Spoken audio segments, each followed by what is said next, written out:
handed me the pen at the Thanksgiving table, and I almost signed without reading a single word. That's the part that still keeps me up at night. Not what my daughter did. Not the months of lies. Not even the morning I called my bank and heard the number that made my knees give out. What haunts me is how close I came to letting it happen with a smile on my face, grateful for the help. My name is not important. What I am is 67 years old, a retired high school history teacher from Dayton, Ohio, and the kind of man who raised his children to believe that honesty was the only inheritance worth leaving behind. I taught that. I believed it. I lived it for 41 years in the same house on Kellerman Drive. The same house where my wife Carol passed away from pancreatic cancer 3 years ago this past April. Grief does something to a person that nobody warns you about. It doesn't just make you sad, it makes you grateful for whoever stays. My daughter Laurel stayed. She drove down from Columbus every other weekend. She brought groceries I didn't ask for, fixed things around the house her mother used to handle, sat with me through evenings that felt too quiet to survive. Her husband, a man named Miles who worked in commercial real estate, came along most of those weekends too. Quiet guy. Polite. Always offered to help carry things. I never disliked him. I just never felt like I fully knew him either.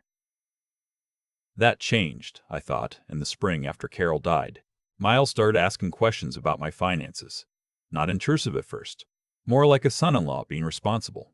He mentioned that Carol and I had never set up a proper estate plan, which was true. He said that at my age. And I want to be very clear, 67 is not ancient. I still run 3 miles every Tuesday and Thursday. It made sense to have documents in place. A durable power of attorney. A healthcare directive. A living trust to avoid probate. He wasn't wrong about any of it. That's the part I want you to understand. Everything he said was technically accurate. The advice was sound. The concern sounded real. "Dad," Laurel said one evening, the two of them sitting across from me at Carol's kitchen table. "What if something happens to you suddenly? Miles deals with estates all the time. He sees what happens to families when there's no plan." I asked what she meant. "People lose everything to legal fees," Miles said. "Families fight. Assets get frozen for months, sometimes years. We just want to make sure you're protected." I told them I'd think about it. Looking back, thinking about it was exactly what they were counting on. They knew I'd come around. I always came around with Laurel. She had her mother's way of asking for things. Not demanding, just persistent in that quiet, patient way that made you feel like agreeing was your own idea. By August, I had signed a durable power of attorney naming Laurel as my agent. Miles had prepared the documents, said he used the same attorney who handled all his company's real estate closings. I met the attorney once, a man named Fowler, in an office downtown that looked perfectly legitimate. He walked me through the papers. I asked questions. He answered them. I signed. What I did not know, what I could not have known without a lawyer of my own, was that the document I signed was not a standard limited power of attorney.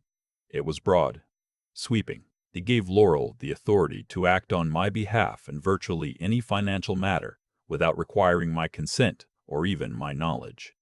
I went home that day feeling responsible, organized, like I'd finally done the adult thing Carol had always nudged me to do. The next 18 months were ordinary. Laurel kept visiting. Miles stopped coming as often, which I didn't think much about. I got a part-time job consulting for a local nonprofit, a literacy program for adults, because retirement had started to feel like standing in a room with nothing on the walls. I wasn't hurting for money. Carol and I had saved carefully for decades. We had the house, which was paid off, a retirement account, a joint investment portfolio we'd built slowly over 30 years. I wasn't rich, but I was secure, or so I believed. The Thanksgiving that changed everything was this past November. Laurel hosted at their house in Columbus. I drove up the night before, helped her set the table, watched football with Miles while she cooked. Everything felt normal. Warm, even. The way holidays are supposed to feel. Her husband's younger brother, a man named Theo, was there with his girlfriend. Theo worked in cybersecurity. Quiet, sharp, the kind of guy who notices things other people miss. He and I ended up on the back porch after dinner, just the two of us, while the women talked inside, and Miles had gone upstairs to take a call. We talked about nothing for a while. The game, the drive up from Dayton. Then Theo went quiet in a way that felt deliberate. "Can I ask you something?" he said. "Sure." He looked toward the house, then back at me. "How closely do you monitor your financial accounts?" I told him I checked my bank statement once a month, my investment account quarterly. Old habits. Carol had been more diligent than me. He nodded slowly. "And you're comfortable with how things have been managed?" Something in his voice made the hair on the back of my neck stand up. Not fear, exactly.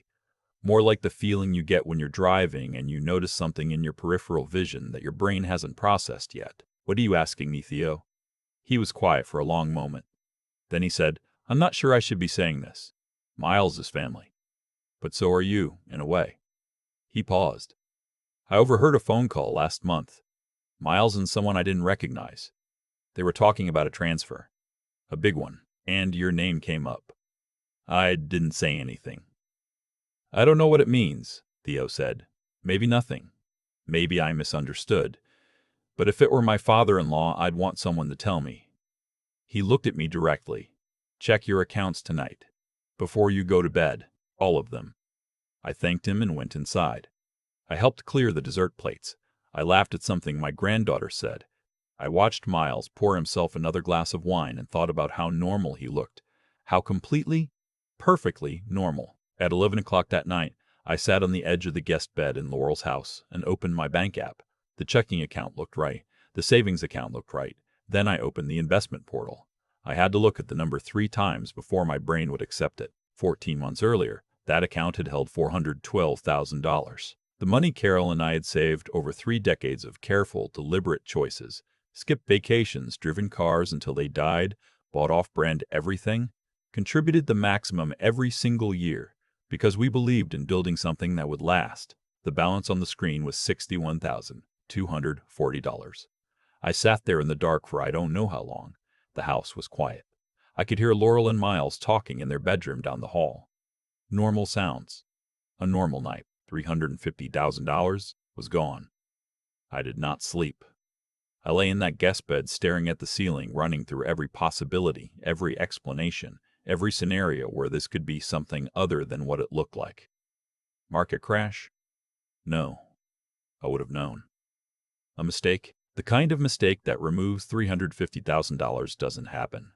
I kept coming back to one thing: the power of attorney. Laurel's name on a document that gave her the right to move money I didn't know was moving. At 6 in the morning, I got up, made myself a cup of coffee in their kitchen, and drove back to Dayton. I did not say goodbye.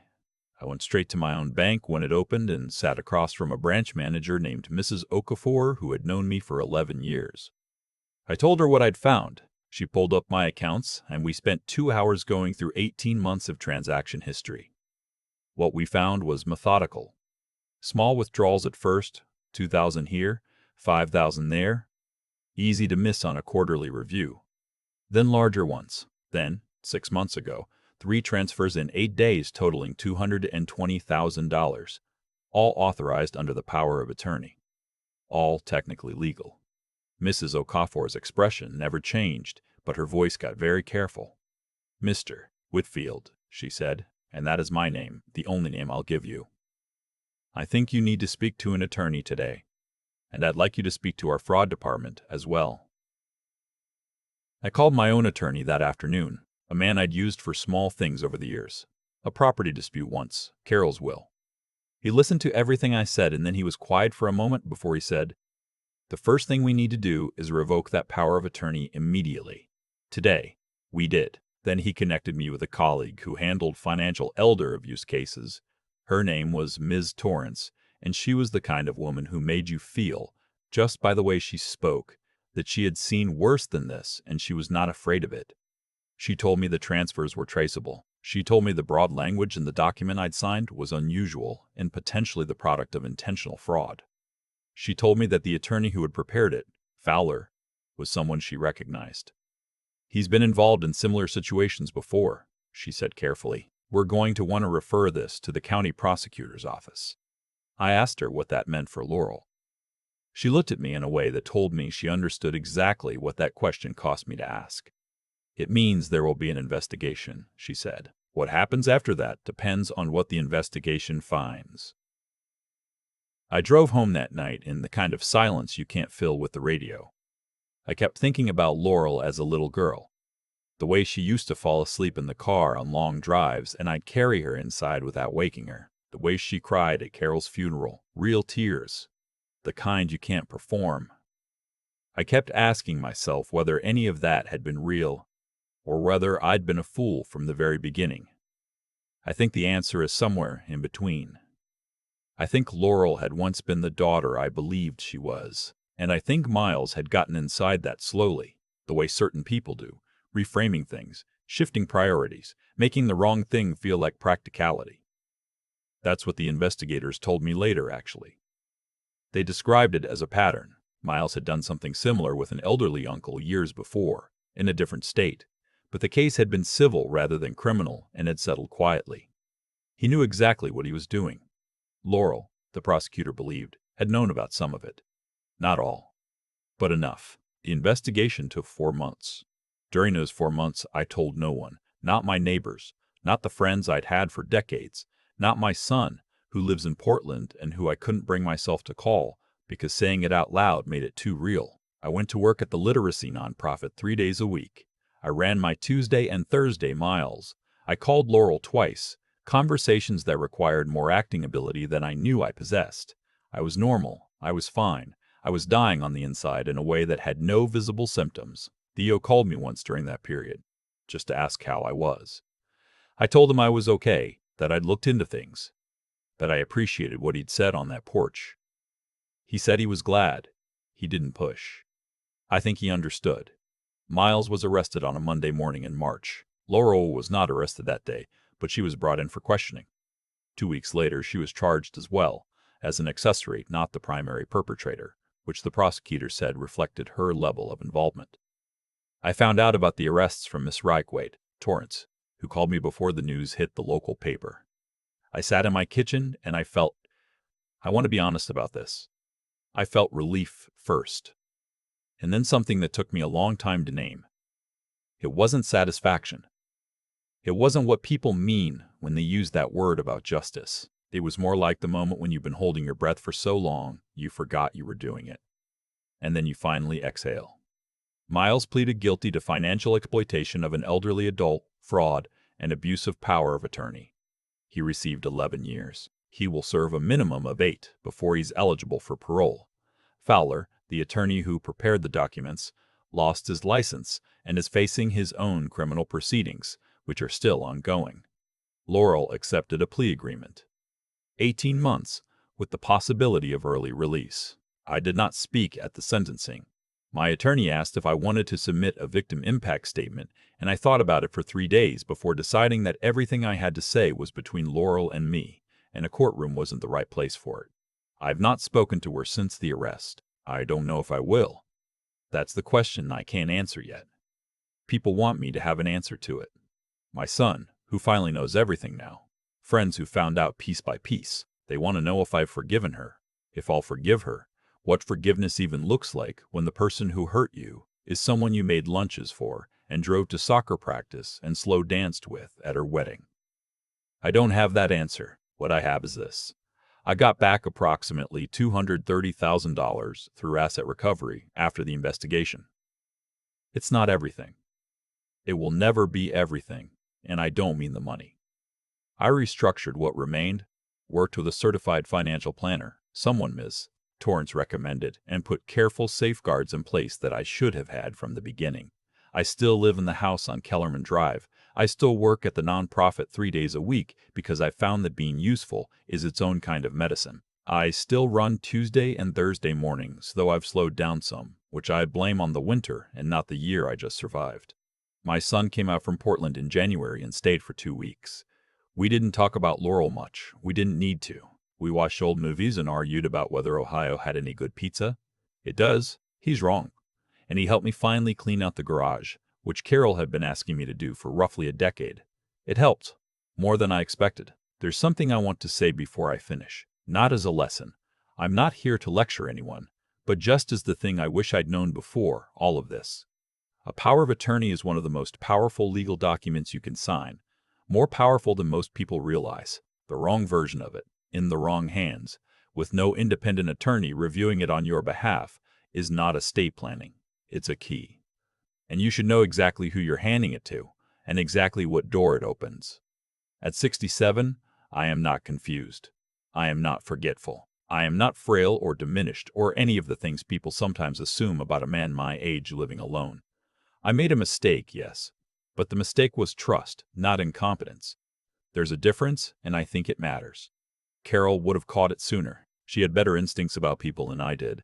She used to say that the most dangerous thing a person could do was mistake charm for character. I thought I understood what she meant. I understand it better now. The pen was in my hand and I almost signed without reading a single word. But I'm still here. I'm still standing. I control my own accounts. I make my own choices. And whatever comes next, I face it with my eyes open. That's more than I had a year ago, and I'll take it.